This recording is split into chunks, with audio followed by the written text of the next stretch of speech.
Hi வீவோஸ், இன்னைக்கான வீடியோவில் என்ன நடக்கலாம்னு சொல்லிட்டு பார்க்கலாம். வீடியோக்குள்ளே போகிறதுக்கு முன்னாடி நம்ம சேனலை லைக் அண்ட் சப்ஸ்கிரைப் பண்ணிவிட்டு கொஞ்சம் சப்போர்ட் பண்ணுங்கள்.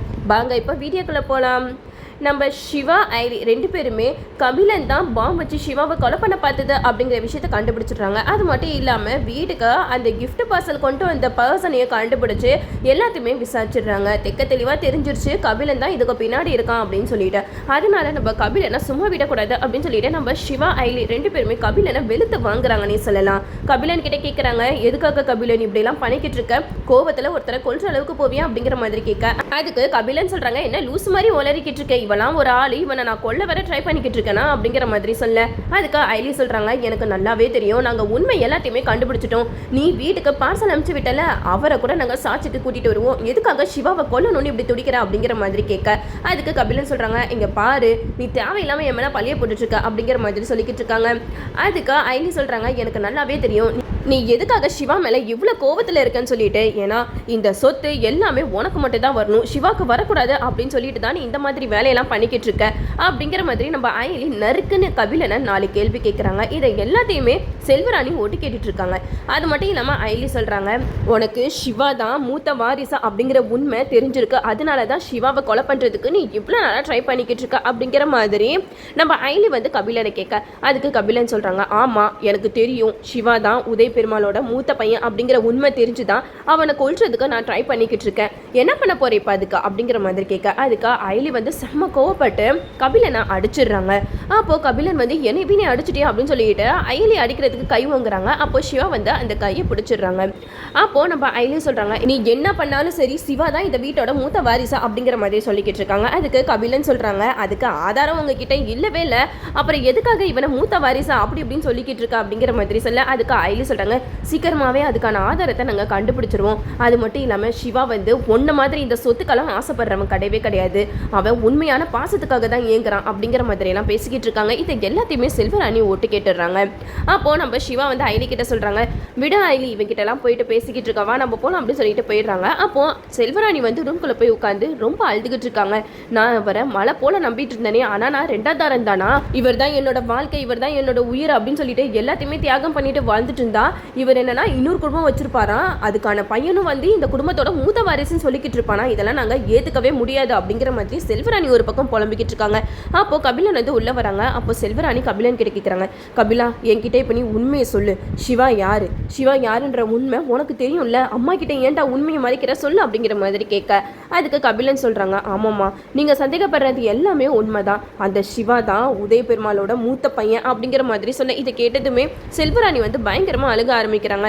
என்னடா கபிலா, உங்க அப்பா இப்படி இருக்காரு, நம்மள எல்லாத்தையுமே ஏமாத்திட்டாரே, அவருக்கு ஏற்கனவே ஒரு குடும்பம் இருக்கிறத மறைச்சி என்னைய கல்யாணம் பண்ணி இப்போ என்னன்னா இந்த சொத்துக்கெல்லாம் வாரிசா அந்த சிவான்னு கூட்டிட்டு வந்து நிறுத்துவாரு, அது எல்லாத்தையுமே நம்ம ஏத்துக்கணுமா, முடியாது, கண்டிப்பா முடியவே முடியாது, இந்த சொத்து எல்லாமே கபிலா உனக்கு மட்டும் தான் வந்து சேரணும், உனக்கு எதிராக யார் வந்தாலும் நான் சும்மா இருக்க மாட்டேன் அப்படிங்கிற மாதிரி செல்வராணி வந்து கபிலன் கிட்ட சொல்றாங்க. இனிமேட்டு நம்ம சும்மாவே இருக்கக்கூடாது, நம்ம எப்படியாவது இந்திராணி கிட்ட பேசி சொத்தை எல்லாத்தையுமே உன்னோட பேருக்கு எழுதி மாத்திரணும், அப்படி இல்லை நம்ம டிலே பண்ணிட்டே இருந்தோம்னா கண்டிப்பா இந்த சிவா தான் உதய பெருமாளோட மூத்த வாரிசு அப்படிங்கிற உண்மை தெரிய வந்துச்சுன்னா கண்டிப்பா உங்க அப்பா எல்லா சொத்தையுமே அந்த சிவாக்கு கொடுத்தாலும் கொடுத்துருவாரு, அதுக்கு நம்ம இடமே கொடுக்க கூடாது, நம்மளை தவிர இந்த சொத்தை வேற யாருமே அனுபவிக்க கூடாது அப்படின்னு சொல்லிட்டு செல்வராணி கபிலன் கிட்ட சொல்றாங்க. அப்போ கபிலன் செல்வராணி ரெண்டு பேருமே இந்திராணி கிட்ட போய் பேசுறாங்க. இந்திராணி உன்கிட்ட நாங்கள் ஒரு விஷயம் பேசணுமா, இப்போ சித்தப்பா வேற ஜெயிலில் இருக்காரு, இந்த மாதிரி நேரத்தில் நாங்கள் இப்படி முடிவு எடுக்கிறத நீ தப்பா எடுத்துக்காத, ஆனா பின்னாடி எங்களுக்கு எந்த ஒரு பிரச்சனையும் வந்துடக்கூடாதுன்னு தான் நாங்கள் இந்த மாதிரி எல்லாம் பண்றோம் அப்படின்னு சொல்லிட்டு இந்திராணி கிட்ட பேசிக்கிட்டு இருக்காங்க. அதுக்கு இந்திராணி சொல்றாங்க, இப்போ நீங்க எதை பத்தி சித்தி பேச வரீங்க அப்படிங்கிற மாதிரி கேட்க, அதுக்கு செல்வராணி சொல்றாங்க, இந்த சொத்து எல்லாத்தையுமே கபிலன் பேருக்கு நீ மாத்தணும், அது மட்டும் இல்லாம உங்க அப்பா உட்கார்ந்துருக்க அந்த எம்டி சீட்ல என் பையன் கபிலன் தான் உட்காரணும் அப்படிங்கிற மாதிரி சொல்ல, அதுக்கு இந்திராணி சொல்றாங்க, என்ன சித்தி பேசிக்கிட்டு இருக்கீங்க, சித்தப்பா அங்க ஜெயிலில் இருக்காரு, இந்த மாதிரி நேரத்தில் போயிட்டு சொத்தை கபிலன் பேருக்கு மாத்துறது கொஞ்சம் கூட நியாயமே கிடையாது, இந்த சொத்து தானா உருவானது கிடையாது, நான் எங்க அப்பா சித்தப்பா 3 பேருமே கஷ்டப்பட்டு உருவாக்குனது, இதை எப்படி அவங்களோட அனுமதி இல்லாம நான் ஈஸியா கபிலன் பேருக்கு மாற்ற முடியும் அப்படிங்கிற மாதிரி கேட்க, அதுக்கு செல்வராணி சொல்றாங்க, அதெல்லாம் எனக்கு தெரியாது இந்திராணி, இப்போ நிலைமை கையை மீறி போய்கிட்டு இருக்கு, உங்க அப்பா வேற ஜெயிலில் இருக்காரு, இதுக்கு பின்னாடி என்ன வேணாலும் நடக்கலாம், அதுக்காக தான் கபிலன் பேருக்கு சொத்தெல்லாம் மாற்றணும் அப்படின்னு சொல்லிட்டு நான் பேசிக்கிட்டு இருக்கேன், ஏன் உனக்கு இஷ்டம் இல்லையா அப்படிங்கிற மாதிரி கேட்க, அதுக்கு இந்திராணி சொல்கிறாங்க, என்ன சித்தி பேசிக்கிட்டு இருக்கீங்க, எனக்கு இஷ்டம் இல்லாமலாம் நான் எல்லாத்துக்குமே கபிலனுக்கு இடம் கொடுத்துக்கிட்டு இருக்கேன். அது மட்டும் இல்லாமல் எம்டி சீட்டுங்கிறது சும்மா கிடையாது, அதுக்கு நிறைய எக்ஸ்பீரியன்ஸ் வேணும். கபிலனுக்கு ஒன்றுமே தெரியாது, அவன் எப்படி எல்லாத்தையுமே மேனேஜ் பண்ணுவான் அப்படிங்கிற மாதிரி கேட்க அதுக்கு கபிலன் சொல்கிறாங்க, என்னக்கா இப்படி சொல்லிட்டீங்க, உங்கள் தம்பியை பற்றி உங்களுக்கு தெரியாதா?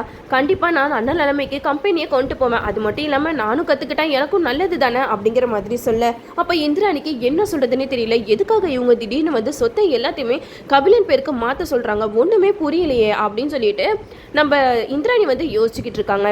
இந்த சைடு நம்ம செல்வராணி வந்து இந்திராணி கிட்ட சொல்கிறாங்க, இங்கே பாரு இந்திராணி, நீ யோசிக்காத, நாங்கள் கொடுக்குற பத்திரத்தில் கையெழுத்து போடு அப்படிங்கிற மாதிரி சொல்லிக்கிட்டு இருக்காங்க. அப்போ நம்ம இந்திராணி வந்து கையெழுத்து போடலாம் அப்படின்ட்டு வரும்போது அப்படியே ஸ்டாப் பண்ணிடுறாங்க. அப்போ அந்த ஃபைல்ஸ் எல்லாத்தையுமே மூடிட்டு, இங்கே பாருங்க சித்தி, என்னால் சித்தப்பாவோட அனுமதி இல்லாமல் சைன் போடவே முடியாது, சித்தப்பா வரட்டும், எதுவாக இருந்தாலும் அவர் முடிவு பண்ணட்டும் அப்படிங்கிற மாதிரி சொல்லிடுறாங்க. அப்போ செல்வராணி வந்து செம்ம கோவப்பட்டு இந்திராணியை பயங்கரமாக திட்டுறாங்க. என்ன இந்திராணி மனசில் நினச்சிக்கிட்டு இருக்க, சிவா வேணுன்னா உன்னோட தம்பி அப்படி இப்படின்னு சொல்லிட்டு அவனுக்கு சாப்பாடெல்லாம் ஊட்டி விட்டு அவனுக்கு அன்பு மேலே அன்பு காட்டிக்கிட்டு இருக்க, இப்படியே நீ அவனை வச்சுட்டு இருந்தேன்னு வச்சுக்கோ, அப்புறம் உங்கள் அப்பா சொத்தை எல்லாத்தையுமே இவன் பேருக்கு எழுதி வச்சிருவாங்க அப்படிங்கிற மாதிரி சொல்ல இதை கேட்ட இந்திராணிக்கு ஒன்றுமே புரியல.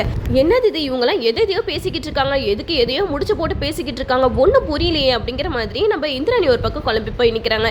அப்போ நம்ம இந்திராணி வந்து செல்வராணி கிட்ட சொல்லிக்கிட்டு இருக்காங்க, இங்கே பாருங்க சித்தி, நான் வந்து இவனை தன்னோட சொந்த தப்பியாக நினச்சி தான் சாப்பாடு ஊட்டிகிட்டு இருக்கேன், இதில் என்ன தப்பு இருக்குது, அவன் வந்து ஒரு மனுஷன் தானே, பாசத்துக்காக ஏங்குறான், அவனுக்கு சாப்பாடு ஊட்டி விடுறதுல எந்த ஒரு தப்புமே கிடையாது, அதுக்கு எதுக்காக நீங்கள் இப்படியெல்லாம் பேசிக்கிட்டு இருக்கீங்க அப்படிங்கிற மாதிரி சொல்ல அப்போ கபிலன் வந்து செல்வராணி கிட்ட சொல்கிறாங்க, இங்கே பாருங்கம்மா, நீ எதுவும் ஓவராக ரியாக்ட் பண்ணி மாட்டிக்காத, இப்போதைக்கு இந்த விஷயம் வந்து ரித்திகாவுக்கும் தெரியக்கூடாது, இந்திராணிக்கும் தெரியக்கூடாது அப்படிங்கிற மாதிரி பேசிக்கிட்டு இருக்காங்க.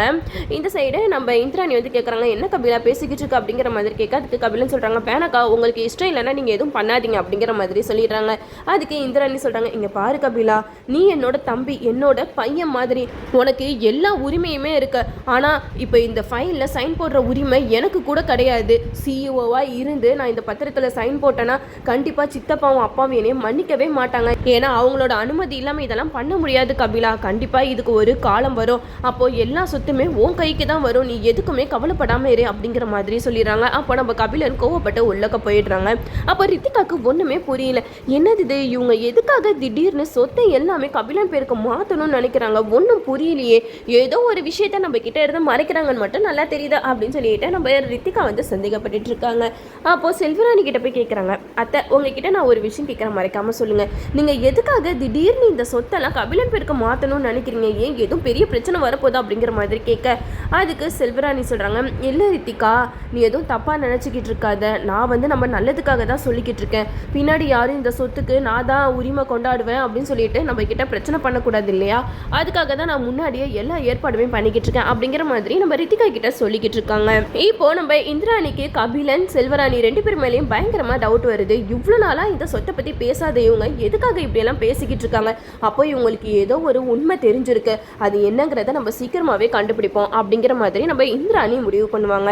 பேசாமல் நம்ம சித்தப்பா கிட்டேயே போய் கேட்டுருவோம் அப்படின்னு சொல்லிட்டு உதய பெருமாளை பார்த்து பேசுறதுக்காக போகிறாங்க. அங்கே போயிட்டு வீட்டில் நடந்த எல்லா விஷயத்தையுமே சொல்லிக்கிட்டு இருக்காங்க. சித்தப்பா, வீட்டில் ரொம்ப பெரிய பிரச்சனை போய்கிட்டு இருக்கு, சித்தி வந்து கபிலன் பேருக்கு எல்லா சொத்தையுமே மாற்றி எழுத வைக்க சொல்கிறாங்க, அது மட்டும் இல்லாமல் எம்டி சீட்டில் கபிலனை தான் உட்கார வைக்க சொல்கிறாங்க, எனக்கு என்ன முடிவு எடுக்கிறதுனே தெரியல, உங்களுக்கு என்ன விருப்பன்றதை என்கிட்ட ஓப்பனாக சொல்லுங்கள், அதுக்கேற்ற மாதிரி நான் ஸ்டெப் எடுக்கிறேன், ஏன்னா அவங்க ரெண்டு பேருமே என்னை பற்றி தப்பாக நினச்சிக்கிட்டு இருக்காங்க, இந்த சொத்தை நான் கபிலனுக்கு கொடுக்குறதுல எனக்கு தான் ஏதோ இஷ்டம் இல்லாத மாதிரி அவங்க என்னை பற்றி தப்பாக நினச்சிக்கிட்டு இருக்காங்க, நீங்கள் என்ன சித்தப்பா சொல்கிறீங்க அப்படிங்கிற மாதிரி நம்ம இந்திராணி வந்து உதய பெருமாள் கிட்ட கேட்குறாங்க. அப்போ உதய பெருமாள் வந்து மனசில் நினச்சிக்கிட்டு இருக்காங்க, இந்த சொத்து எல்லாத்துக்குமே மூத்த வாரிசு சிவா மட்டும்தான், சிவாவுக்கும் இதில் பங்கு இருக்குது, இதை நான் எப்படி இந்திராணி கிட்ட சொல்ல போகிறேன்னு தெரியலையே அப்படின்னு சொல்லிட்டு உதய பெருமாள் வந்து கண் கலங்கி நின்றுட்டு இருக்காங்க. இதுல இருந்தே நம்ம இந்திராணிக்கு ஒரு விஷயம் புரிய வருது, அப்போது சித்தப்பாவுக்கு ஏதோ ஒரு விஷயம் தெரிஞ்சிருக்கு, அதனால தான் இந்த சொத்தை கபிலன் பேரில் எழுதுறதுக்கு இவங்களும் தயங்குறாங்க.